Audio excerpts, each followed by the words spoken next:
नमस्कार मुखिया जी। नमस्कार नमस्कार। ओ 2 मिनट एगो बात बतिया सुन लिया। ऐसे कर ना, तू बाद में हमरा से भेंट कर, ठीक बा। आषाढ़ के लास्ट महीना आ गेल, अकाउंटेंट के भोरे से फोन करे थे, मोबाइले स्विच ऑफ कर ले बा। अब बिल पास कराए के बा, अब एमे इतनी बेर अब काम ना निकालम तो सारा बजट फ्रीज हो जाई। बाद में आवा। ओ 2 मिनट एगो बात बा सुन लू, बाद में भेंट हो जाई। ओ साल भर व्यस्त ना रहिले, आषाढ़ होते अपने साफा व्यस्त हो जाइले, साफा लागिले दौड़े। बोला बोला। भोटवा के बेरा गोड़ हाथ ध के बाबू दादा करी कि सब लोग हमरा ला सब बराबरे बा। आ कालवा आयल बा तो जौन भोटवा देले बा ओकरे के अपने खाली कालवा देली है।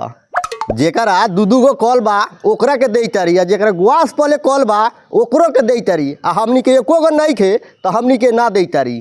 दूसरा के कॉल पर हमनी पानी भर भर के पिए तारी। वैसा ही जिंदगी भर हमनी वही ला पियत रहू हैं। एगो दे देती कालवा तो हमनियों के मगर उमें अपन चलती, बर्तन भरिया धोती, वही से हमनी पीती।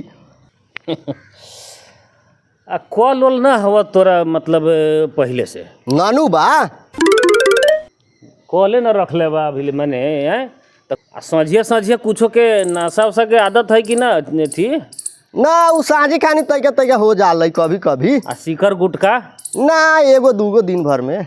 आ दूसरा सिरे पड़ल तो महंगा में के औती बेटा अब तो रजनीगंधा न तो राजनिवास। कॉल हलावे ला एकरा लगे पैसा ना बा। आ संझे के संझिया रोज दारू पी ले एकरा लगे पैसा हो जाले।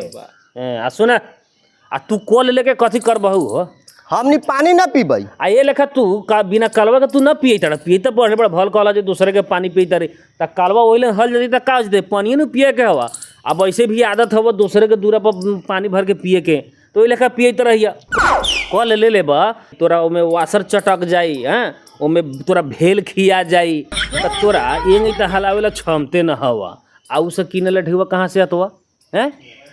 आ उ कॉल ओकरे के दिया लई जेकरा 2 गो 3 गो कॉल है, गुआस पले कॉल है जौन तू बात कहला हा, ओकरा नु वासर खियाल होते तो ओकरा जरूरी है, ओकरा नु भेल खराब भेल होते तो ओकरा जरूरी है, ओकरा नु हंडिल टूट गेल होते तो ओकरा नु जरूरी है। तोरा कौन जरूरी बा कॉल के?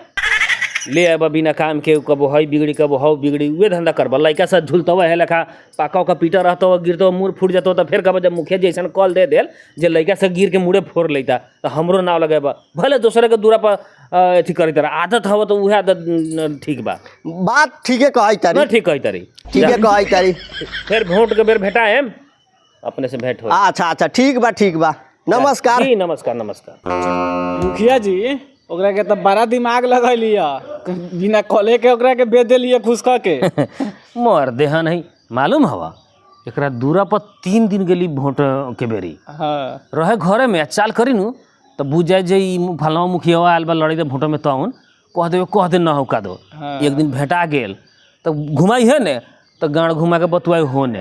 वैसन आदमी के ठीक कहला है, बहुत अच्छा तू विचार देला ओकरा। अपन जौन वोट देले बा ओकरा के नु कॉल देम जे फिर हमरा के बिहार वोट दी। एकर कौन भरोसा बा कॉल ले लिया वोट ना दी। हां ना कह तारी मुखिया जी ठीक। मुखिया के असली पहचान ये है जौन भी विकास आवे जौन वोट देले बा ओकरा के देवे के। चल तू पिए बाड़े सीखत रह, बाद में तोर मुखिया बने को तो चल जल्दी।